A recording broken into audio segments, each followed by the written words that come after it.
ഞാനൊരു 3 സാധനത്തിന്റെ പേര് പറഞ്ഞാൽ അത് തിരിച്ചു പറയാൻ പറ്റുമോ? പറയട്ടെ. കുഞ്ഞു സാധനങ്ങളാണ്.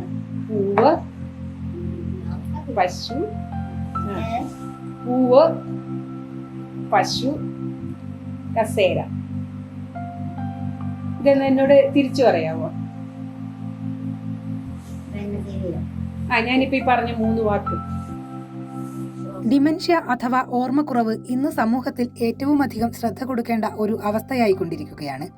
ഡിമെൻഷ്യ ബാധിതരെ മാറ്റി നിർത്തുന്ന പ്രവണതയാണ് കുടുംബങ്ങളിലും സമൂഹത്തിലും കണ്ടുവരുന്നത്. അവരെ രോഗികളായി കാണാതെ ചേർത്തു നിർത്തുകയാണ് വേണ്ടത്. മറവി എന്നത് ഒരു രോഗമല്ല, മറവി ബാധിച്ചവരെ കൂടി ഉൾക്കൊള്ളുന്നതായിരിക്കണം സമൂഹം. അതിന് നമ്മൾ ഡിമെൻഷ്യ എന്ന അവസ്ഥയെക്കുറിച്ചും ഡിമെൻഷ്യ ബാധിക്കുന്നവരുടെ പ്രശ്നങ്ങളെക്കുറിച്ചും കൂടുതൽ അവബോധമുള്ളവരാകണം. നമ്മൾ ഫസ്റ്റ് പ്രോജക്റ്റ് ഡിമെൻഷ്യനെ അഡ്രസ്സ് ചെയ്യാമെന്നും അതുകൂടാതെ അതിനൊരു അവയർനെസ് ക്യാമ്പയിനായിട്ടാണ് ആദ്യം സ്റ്റാർട്ട് ചെയ്തത്.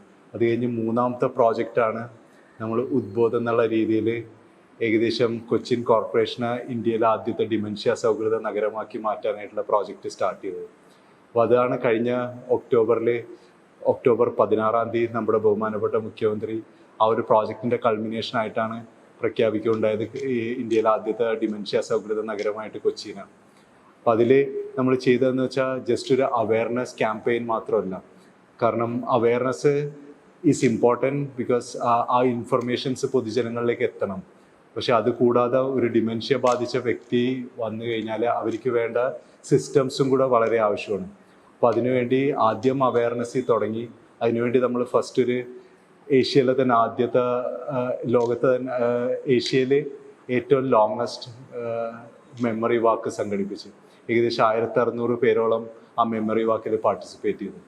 അത് കഴിഞ്ഞ് രണ്ടാമത്തെ എന്ന് വെച്ചാൽ ഒരു ഇൻ്റർനാഷണൽ കോൺഫറൻസും ഈ ഡിമെൻഷ്യ അവയർനെസ് കൂട്ടാൻ വേണ്ടി ഫോട്ടോ എക്സിബിഷൻസ്, അത് കൊച്ചിൻ യൂണിവേഴ്സിറ്റിയുടെ തന്നെ സെമിനാർ ഹാളിൽ പബ്ലിക്കിന് കംപ്ലീറ്റ്ലി ഫ്രീ ആയിട്ട് നടത്തിയ ഒരു ഇൻ്റർനാഷണൽ കോൺഫറൻസ് ആയിരുന്നു. ഓരോ 3 സെക്കൻഡിലും ലോകത്ത് ഒരാൾക്ക് ഡിമെൻഷ്യ ബാധിക്കുന്നുവെന്നാണ് കണക്കുകൾ സൂചിപ്പിക്കുന്നത്. അനൗദ്യോഗിക കണക്കുകൾ പ്രകാരം 4.1 ദശലക്ഷം ആളുകൾ ഇന്ത്യയിൽ ഡിമെൻഷ്യ ബാധിതരാണ്. സംസ്ഥാനത്തെ ആകെ ജനസംഖ്യയിൽ 14% പേർ ഡിമെൻഷ്യ ബാധിതരാകാനുള്ള സാധ്യതയുണ്ടെന്നാണ് കൊച്ചിൻ ശാസ്ത്ര സാങ്കേതിക സർവകലാശാല NSSന്റെ സഹായത്തോടെ നടത്തിയ പഠനത്തിൽ കണ്ടെത്തിയിട്ടുള്ളത്. ഞങ്ങൾ ഈ NSS ആയിട്ട് നടത്തിയ സർവേയിൽ ഞങ്ങൾക്ക് മനസ്സിലായെന്ന് വെച്ചാൽ 50% ആൾക്കാർക്ക് കേരളത്തിൽ ഇപ്പോഴും ഡിമെൻഷ്യനെ കുറിച്ചൊരു അവയർനെസ് ഇല്ല. അപ്പോൾ അതുകൊണ്ടാണ് ഫസ്റ്റ് നമ്മൾ ഈ അവയർനെസ് ക്യാമ്പയിനിൽ തന്നെ സ്റ്റാർട്ട് ചെയ്യണം. അപ്പോൾ അവയർനെസ് എത്തിയ കഴിഞ്ഞാൽ എന്തൊക്കെയാണ് ഇതിൻ്റെ ലക്ഷണങ്ങളെന്നും അല്ലെങ്കിൽ എങ്ങനെ ഇതിൻ്റെ പ്രോഗ്രഷൻ നമുക്ക് തടയാൻ പറ്റുമെന്നും ഇപ്പോൾ മരുന്ന് ഇല്ലെന്നുള്ള കാര്യം പോലും മിക്കവർക്കും ക്ലിയർ ആയിട്ട് അറിയില്ല. പക്ഷേ ഡിമെൻഷ്യ എന്നുള്ള ന്യൂറോ ഡീജനറേറ്റീവ് കണ്ടീഷൻ വളരെ ചെറുപ്പത്തിലേ സ്റ്റാർട്ട് ചെയ്യും. അതൊരു 40-50% ഡീജനറേഷൻ നടന്നു കഴിയുമ്പോഴാണ് സിംറ്റമാറ്റിക് സ്റ്റേജിലേക്ക് എത്തണം. അപ്പോൾ ആ സിംറ്റമാറ്റിക് സ്റ്റേജ് എത്തുമ്പോൾ മാത്രമാണ് നമ്മൾ അറിയണം. അപ്പോൾ awareness should reach different strata of the community. കാരണം ആ കുട്ടികളിൽ എത്തിയാൽ മാത്രമാണ് അവർക്ക് ആ ഹെൽത്തി ബ്രെയിൻ എന്നുള്ള കാര്യം കൊണ്ടു നടക്കാൻ പറ്റുള്ളൂ. കാരണം നമ്മൾ ഈ സൊസൈറ്റിയിൽ നമ്മൾ കൊടുക്കുന്ന ഇൻഫർമേഷൻ എന്ന് വെച്ചാൽ healthy brain for a healthy society എന്നുള്ള കോൺസെപ്റ്റിലാണ് ഈ ഇൻഫർമേഷൻ എല്ലാം നമ്മൾ എത്തിക്കണം. അപ്പോൾ അതിനെ കുട്ടികൾ തൊട്ടാണ് നമ്മൾ ഈ അവയർനെസ് പ്രോഗ്രാമിൻ്റെ പാർട്ടാക്കി വെച്ചേക്കണം. കാരണം സ്കൂൾസിലും കോളേജസിലും അതുപോലെ തന്നെ റെസിഡൻസ് അസോസിയേഷൻ, ബാക്കി പഞ്ചായത്ത് എല്ലായിടത്തും ഈ അവയർനെസ് ക്യാമ്പയിനാണ് ഫസ്റ്റ് ഫേസിൽ നമ്മൾ പ്ലാൻ ചെയ്യണം. എറണാകുളത്തെ ഡിമെൻഷ്യ സൗഹൃദ ജില്ലയാക്കാൻ ലക്ഷ്യമിട്ടാണ് ബോധി പദ്ധതിക്ക് തുടക്കം കുറിച്ചത്. കൊച്ചി സർവകലാശാല ന്യൂറോ സയൻസസ് വിഭാഗത്തിലെ interdisciplinary research cum action project പ്ലാറ്റ്ഫോമായ പ്രജ്ഞയാണ് ബോധിയുടെ പ്രവർത്തനങ്ങൾ ഏകോപിപ്പിക്കുന്നത്. എറണാകുളം ജില്ലയിലെ ഡിമെൻഷ്യ കെയർ കുറച്ചുകൂടി സ്ട്രെങ്തൻ ചെയ്യാനും നമ്മളെ അതിൻ്റെ കുറച്ച് അവയർനെസ് ജനറേറ്റ് ചെയ്യാനുള്ള ഒരു പ്രോജക്റ്റാണ് പ്രോജക്റ്റ് ബോധി.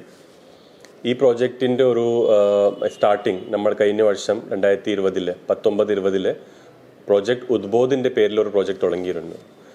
ആ പ്രോജക്റ്റ് നന്നായിട്ട് നമ്മളെ ലോക്കൽ ലെവലിലെ ഒരു അവയർനെസ് ജനറേറ്റ് ചെയ്യാൻ വേണ്ടി നല്ല ഒരു ആക്ടിവിറ്റീസ് അതിനെ ചെയ്തിരുന്നു.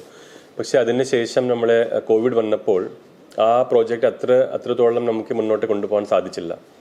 അപ്പോൾ ഉദ്ബോധിൻ്റെ ഒരു വർഷത്തെ പൈലറ്റ് പ്രോജക്റ്റിന് ശേഷമാണ് നമ്മളത് ബോധിയായിട്ട് കൺവേർട്ട് ചെയ്തത്. ഉദ്ബോധും ബോധിൻ്റെ തമ്മിലുള്ള ഒരു difference, Udbodh was only for a limited area, Cochin corporation ഏരിയയിൽ മാത്രമാണ്. പക്ഷേ ബോധിയിൽ നമ്മൾ എറണാകുളം ജില്ല മുഴുവൻ റോൾ ഔട്ട് ചെയ്യാനും എറണാകുളം ജില്ലയിലുള്ള എല്ലാ ലോക്കൽ ബോഡീസിനെ ആ പ്രോജക്റ്റിനകത്ത് കൊണ്ടുവരാനാണ് നമ്മളെ ഒരു ശ്രമം.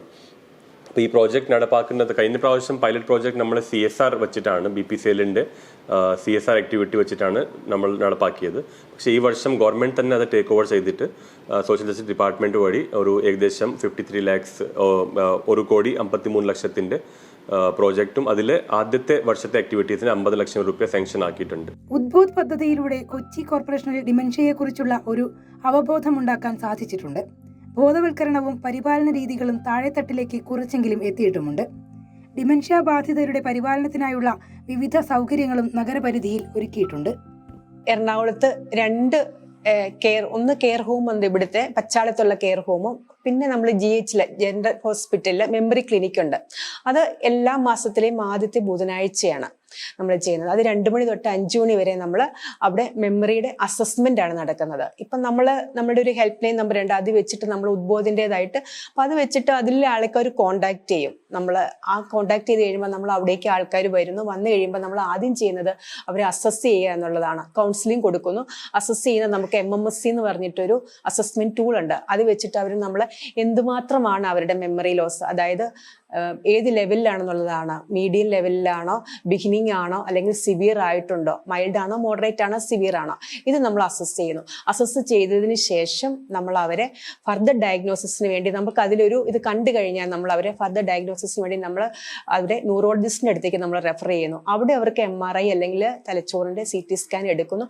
അതിൽ അവിടെ കോശങ്ങൾക്കുണ്ടായിട്ടുള്ള മാറ്റം എന്തുമാത്രമാണെന്നുള്ള അതിലൂടെ തെളിയുന്നു. വീണ്ടും അവർ നമ്മുടെ അടുത്തേക്ക് വന്നു കഴിയുമ്പോൾ നമ്മൾ അവർക്ക് വേണ്ട ട്രീറ്റ്മെന്റുകൾ, തെറാപ്പികളാണ് നമ്മൾ പിന്നെ പ്ലാൻ ചെയ്യുന്നത്.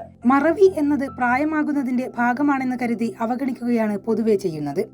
എന്നാൽ ഡിമെൻഷ്യ നേരത്തെ കണ്ടെത്തി ശരിയായ രീതിയിൽ പരിപാലിച്ചാൽ അവരുടെയും ചുറ്റുമുള്ളവരുടെയും ജീവിതം കുറച്ചുകൂടി എളുപ്പമാക്കാനാകും. ഈ പ്രോജക്റ്റിന്റെ ഭാഗമായിട്ട് നമ്മൾ 3 കാര്യത്തിനാണ് ഏറ്റവും ഇമ്പോർട്ടൻസ് കൊടുത്തത്. ഏർലി ഡയഗ്നോസിസ്, പിന്നെ അതുകൂടാതെ കെയർ ഗിവിങ് അല്ലെങ്കിൽ കെയർ സിസ്റ്റംസ് ഡെവലപ്പ് ചെയ്യുക, പിന്നെ പ്രിവെൻഷൻ. അപ്പോൾ അതിൻ്റെ അകത്ത് ഈ ഒരു ഏർലി ഡയഗ്നോസിസിന് അത്രയും ഇമ്പോർട്ടൻസ് ഉണ്ട്. കാരണം എന്ന് വെച്ചാൽ എത്ര ഏർലി നമ്മൾ ഈ ഡിമെൻഷ്യ കണ്ടീഷൻ ഐഡൻറ്റിഫൈ ചെയ്യും, അതനുസരിച്ച് നമുക്ക് ആ ക്വാളിറ്റി ഓഫ് ലൈഫ് കൂട്ടാൻ പറ്റും. കാരണം എന്താണെന്ന് വെച്ചാൽ നമ്മൾ ഇപ്പോൾ ഡിമെൻഷ്യയുടെ സ്റ്റേജ് ബൈ സ്റ്റേജ് ഭയങ്കരമായിട്ട് ന്യൂറോ ഡീജനറേഷൻ പ്രോഗ്രസീവ് ആയതുകൊണ്ട് നമുക്ക് ആ മെമ്മറി ലോസ് കൂടി വരും. So it's just like going back in the time line. ഇപ്പോൾ നമ്മൾ ഇപ്പോൾ ഒരു ആൾക്ക് 60 ഇയേഴ്സിൻ്റെ മെമ്മറിയിലാണ് സ്റ്റാർട്ട് ചെയ്യണമെങ്കിൽ കുറച്ച് നാൾ കഴിയുമ്പോൾ 50 ഇയേഴ്സ്, അങ്ങനെ അത് കഴിഞ്ഞ് ടീനേജ് ലെവൽ മെമ്മറി, അങ്ങനെ പുറകോട്ട് യാത്ര ചെയ്യണ പോലെയൊക്കെ ആ മെമ്മറി ലോസ് പ്രോഗ്രഷൻ നടക്കുന്നത്. അപ്പോൾ അതുകൊണ്ട് നമ്മൾ ആ ഏർലി സ്റ്റേജിൽ ഐഡൻറ്റിഫൈ ചെയ്ത് കഴിഞ്ഞാൽ നമുക്ക് അവരുടെ ആ മെമ്മറി ലോസിൻ്റെ തോത് നമുക്ക് വളരെയധികം കുറക്കാൻ പറ്റും. ഒരു വെസ്റ്റേൺ വേൾഡിൽ നോക്കിക്കഴിഞ്ഞാൽ they have institutionalised care giving. പക്ഷേ നമ്മളെപ്പോലത്തെ ഒരു ഡെവലപ്പിംഗ് നേഷനിൽ ആ ഇൻസ്റ്റിറ്റ്യൂഷണലൈസ്ഡ് കെയർ ഗിവിങ് അത്ര പോസിബിൾ അല്ല. അതുകൊണ്ടാണ് നമ്മൾ ഫാമിലി ബേസ്ഡ് കെയർ ഗിവിങ്ങിന് ഇത്ര ഇമ്പോർട്ടൻസ് കൊടുത്തത്. അപ്പോൾ അതിനുവേണ്ടി കെയർ ഗിവിങ്ങിനുള്ള ഓരോരോ മാനുവൽസും അതുപോലെ തന്നെ കെയർ ഗിവിങ്ങിനുള്ള പ്രോട്ടോകോൾസ് നമ്മൾ ഡെവലപ്പ് ചെയ്ത് സൊസൈറ്റിയിലേക്ക് എത്തിച്ചത്. കെയർ സെന്ററിലേക്ക് വരുവാണെങ്കിൽ ഇപ്പൊ പച്ചാളത്ത് നമ്മളിവിടെ ഉദ്ബോധ് ഡേ കെയർ സെന്റർ ഉണ്ട് അവർക്ക് വേണ്ടിയിട്ട്. ഇവിടെ ഇപ്പൊ രാവിലെ നമുക്ക് 9 തൊട്ട് 4:30 വരെ കെയർ ഹോം ഫംഗ്ഷൻ ചെയ്യുന്നുണ്ട്. ഇവിടെ ഇപ്പൊ രാവിലെ വന്നു കഴിഞ്ഞാൽ രാവിലെ തന്നെ നമ്മൾ അവർക്ക് ഇവിടെ കെയറർ ഉണ്ട് അവരെ നോക്കാൻ വേണ്ടിയിട്ട്. അപ്പോൾ നമ്മൾ അവർക്ക് ചായ കാപ്പിയൊക്കെ കൊടുക്കും. അതിനുശേഷം നമ്മൾ അവർക്ക് തെറാപ്പി, അവരെ ഫുൾ ടൈം നമ്മൾ ആക്റ്റീവായിട്ട് ഇരുത്തുക എന്നുള്ളതാണ്. അപ്പൊ ആക്റ്റീവായിട്ട് ഇരുത്തുക എന്ന് പറയുമ്പോൾ നമ്മൾ ഉദ്ദേശിക്കുന്നത് ഇപ്പൊ നമുക്ക് കിടത്താനാണെങ്കിലും നമുക്ക് ഇപ്പൊ വീട്ടിലാണെങ്കിലും അങ്ങനെ തന്നെ ചെയ്യാം. ഇപ്പൊ ഇവിടുത്തെ ഒരു ഡിഫറൻസ് എന്ന് പറയുന്നത് അതാണ്. ഇവർക്ക് സംഭവിച്ചേക്കുന്ന തലച്ചോറിന്റെ കോശങ്ങളുടെ ഒരു നാശമാണ് സംഭവിച്ചേക്കുന്നത്. അപ്പൊ നമ്മൾ എന്താണ്, അവരുടെ തലച്ചോറിലെ കോശങ്ങൾ ആക്റ്റീവ് ആയിട്ടിരിക്കാൻ അവരുടെ മെമ്മറി കണക്ട് ചെയ്യാനായിട്ടുള്ള ആക്ടിവിറ്റീസ് കൊടുക്കും. അതുമായി റിലേറ്റഡ് ആയിട്ടുള്ള ബ്രെയിൻ സ്റ്റിമുലേറ്റിംഗ് ആയിട്ടുള്ള ആക്ടിവിറ്റീസ് ആണ് കൊടുക്കുന്നത്.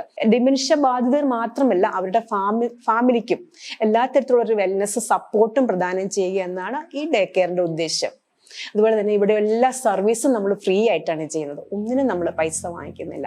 3 വർഷം കൊണ്ട് 6 ഘട്ടങ്ങളായാണ് ബോധി പദ്ധതി നടപ്പാക്കുന്നത്. ആദ്യഘട്ടത്തിൽ ബോധവൽക്കരണത്തിനാണ് ഊന്നൽ നൽകുന്നത്. പദ്ധതി പൂർത്തിയാക്കിയ ശേഷം ശേഖരിച്ച വിവരങ്ങൾ അപഗ്രഥിച്ച് സംസ്ഥാന തലത്തിൽ ഡിമെൻഷ്യ പോളിസി തയ്യാറാക്കി സമർപ്പിക്കും.